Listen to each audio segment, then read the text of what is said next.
Well, hello, welcome to I Love Gay today. We're going to have a little fun today. We are here with Matthew Conrado from Pepsi. How are you? Hi there, how are you? I love your shirt. I wore it just for you. It's so much fun. Well, see, because as we're talking, then the people will start to figure out because they don't know how much fun you really are. They're gonna they're thinking bit Pepsi and business, and you're in the whole world of marketing there in New York, and they're like, oh, he's going to be square, but they couldn't be further from the truth. Listen, I just like to have a good time and put a smile on my face. So if you want to join the party, you're always welcome. Actually, I would say you like to put a smile on other people's faces. Oh, I'd love that as well. But no, tell us a little bit on the business side, because that's how I've got come to know you over time. But you've really focused a lot on various marketing projects there at Pepsi, but specifically in New York. Yeah, so I always love to kind of start off. So I went to school in New York City, and I love to start off with my internship experience because I think that gives a reflection of who I am as a person. I'm all over the place. I started off in at CBS working in casting. I went over to Michael Kors working in like production. I worked at Group M on the agency side. I worked at Calvin Klein. I worked at John Barbados. So I kind of have a variety of different experiences in different industries.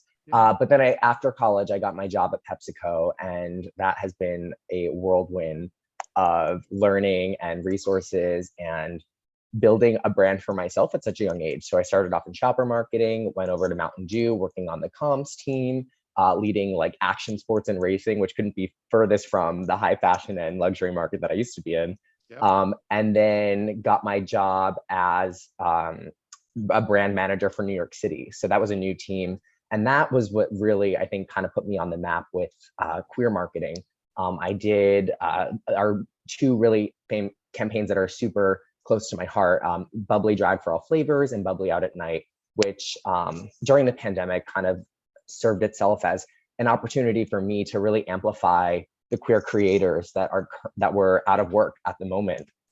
So that was what was really exciting for me. I was recognized by Adweek as a 2021 Pride Star, and have done all this New York City marketing, which has been super fun. And what I do now is I work on bubbly strategy and innovation, launching new flavors, new packs, etc. Well, not to degrade the quality of this interview, but I mean, bubbly and the LGBT market. I mean, the gays love their vodka and their vodka sodas. So I have to figure that bubbly kind of fits into some of that. Exactly. I mean, that was one of the biggest sell-ins, to be honest with you, when it comes to data and insights. I was like, listen, the queer market spends on two big things: travel and vodka and alcohol. So let's mix it in with a little bubbly. I think it pairs perfectly with a happy hour at the bar with friends. So that was a big. They over-indexed in sparkling water, so that was Exactly. a big selling point. I've been experimenting with it myself. So, Well, as long as you keep me employed, I'm grateful. but as here we are, pandemic. You've had to work from home and so forth. But I mean, you've been very active still, and I would say I accidentally kept bumping into you because you've kind of developed this entire persona and this thing going on TikTok. Yeah, so it's actually hilarious. I had a friend working for TikTok a couple years ago before the pandemic, before it was like it wasn't Musically, it was like just moved over.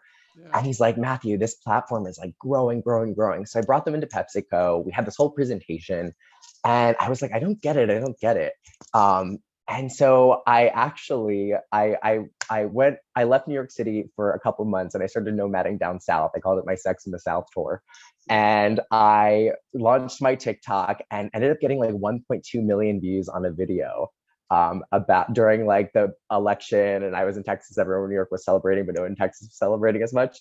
Yeah. So it went viral, and that kind of launched the TikTok career.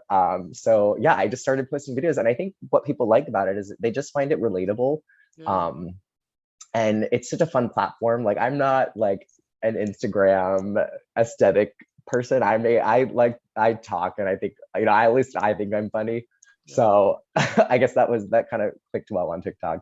Yeah, no, TikTok has kind of carved out a niche unto its own, and it's because unlike just perusing photos and so forth, it's entertaining. I mean, and so that's the trick, is that you have figured out how to, and I would say it's a trick because I think it's hard to actually be genuinely, or as they say nowadays, authentically entertaining. Well, yeah, it's funny. I have on my bio, I wanted to be I wanted to be a drag queen, but this was the next best thing. And it's so true because I would love to learn how to do the makeup and invest all the time in the wardrobe and everything. But it's like what they do is such an art, and to simplify it down to something that's not like that something that I wish I could do very easily on the side is like not a thing. Like they are true artists. Yeah. So I was like, listen, if I could TikTok and voice over someone's thing, like that's fun enough for me. Yes, but now you're going to have to adapt all over again, because now you were just mentioning you have to go back to the office, and the whole world that you've developed over these 2 years has now got to migrate back. I know. I was laughing. I was saying, I was like, I don't know how, like, what is professionalism these days? I was saying to my boss the other day, I almost said the words per and period. And I was like, I am talking like a Gen Z TikToker. Like, I don't think this is appropriate, but at the same time, I've never not brought my full self to work. So I'm going to have to adapt, my working behavior, I guess I should say. It's going to be a learning curve for everybody as things start to go. And what's interesting is that everybody's always at first said when things go back to normal, and I think now folks are just realizing, yeah, the word is new normal or whatever it's going to be, but I guess you're going to be at the forefront of finding out.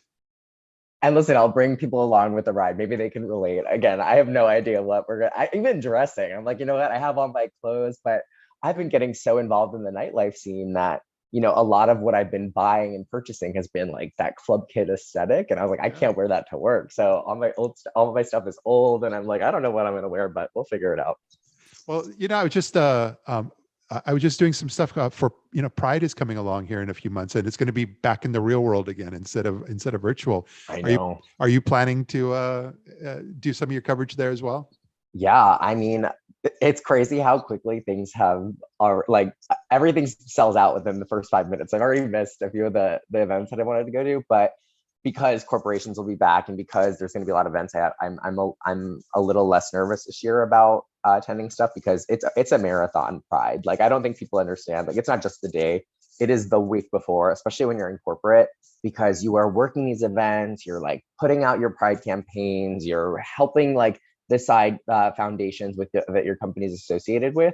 And it's all, I'm so grateful to do it and I love doing it, but it's like, it is a marathon week. I always take off the Monday after Pride. Yeah, it's exhausting. We're sponsoring Pride this year. So we're going to be promoting and being a part of it.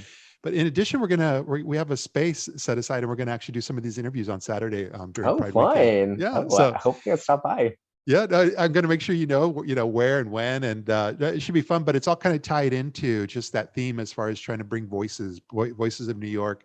Where are people at today, and where's their mindset? And we're just going to get those out of here on the show. Yeah, I think the beauty of our community is there's so many amazing creators and influential voices. And that has always been kind of the foundation of how I've built my marketing strategies. Has always been, listen, the ingredients are there. It's just amplifying their voice and giving them the resources and the budget to do so. Yeah, no, exactly.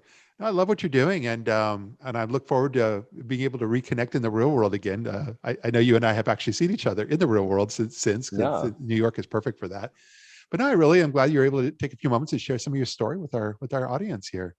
No, thank you so much for having me. I think it's an amazing platform that you have, and getting to know other queer marketers is always a blessing. And it's always great for me because I feel like this community has helped each other, especially when it comes to industry and corporate world.